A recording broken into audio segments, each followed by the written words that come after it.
ఖమ్మం జిల్లా చింతపల్లి గ్రామానికి ఏటా రాష్ట్రాలు, దేశాలు, ఖండాలు దాటి సైబీరియా కొంగలు వస్తుంటాయి.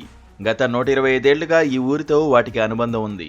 కొన్నేళ్ల నుంచి సైబీరియా కొంగలు ప్రతేడాది డిసెంబర్లో పైలట్ కొంగలు వచ్చి వాటికి ఇక్కడి పరిస్థితులు అనుకూలంగా ఉన్నాయా లేవా అని 2 రోజులు ఉండి వసతులు చూసుకుని తిరిగి వెళ్లి ప్రతి జనవరి మాసంలో గ్రామానికి మొదటి వారంలో వేలాది కొంగలు వస్తాయి.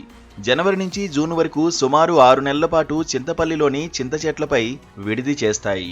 వాటి సంతతిని పెంపొందించుకుని జూలై నెలలో తిరిగి సైబీరియా వెళ్లిపోతాయి.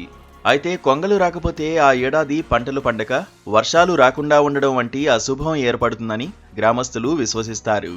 ప్రతి ఏడాది సైబీరియా నుంచి కొంగలు చింతపల్లి గ్రామానికి వచ్చి 6 నెలల పాటు విడిది చేసి వెళ్తే అది శుభపరిణామంగా భావిస్తుంటారు గ్రామస్తులు. ప్రతి ఏడాది సైబీరియా నుంచి వచ్చే కొంగలు గత 2 ఏళ్లుగా చింతపల్లికి రాకుండా ముఖం చాటేశాయి. కొంగలు రాకపోవడంతో గ్రామంలో సందడి లేదని ప్రజలు వాపోతున్నారు. అవి చెట్లపై సందడి చేస్తుంటే పిల్లలు పెద్దలు వాటిని చూసి ఆనందం వ్యక్తం చేసేవారు. కానీ నేటి వరకు రాకపోవడంతో ఈ ఏడాది వస్తాయో రావో అని గ్రామస్తులు అంటున్నారు.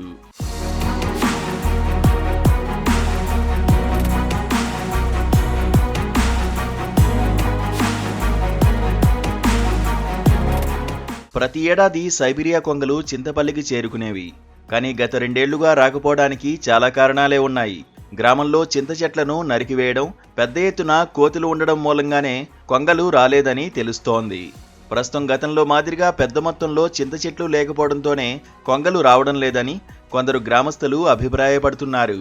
గ్రామం చుట్టూ చెరువుగట్లపై చింతవనాలు పెంపకం చేపట్టి మా గ్రామానికి శుభపరిణామంగా భావించే సైబీరియా కొంగలు వచ్చి వెళ్లే విధంగా ప్రభుత్వం, అధికారులు పర్యాటక కేంద్రంగా ఏర్పాటు చేయాలని గ్రామస్తులు కోరుతున్నారు.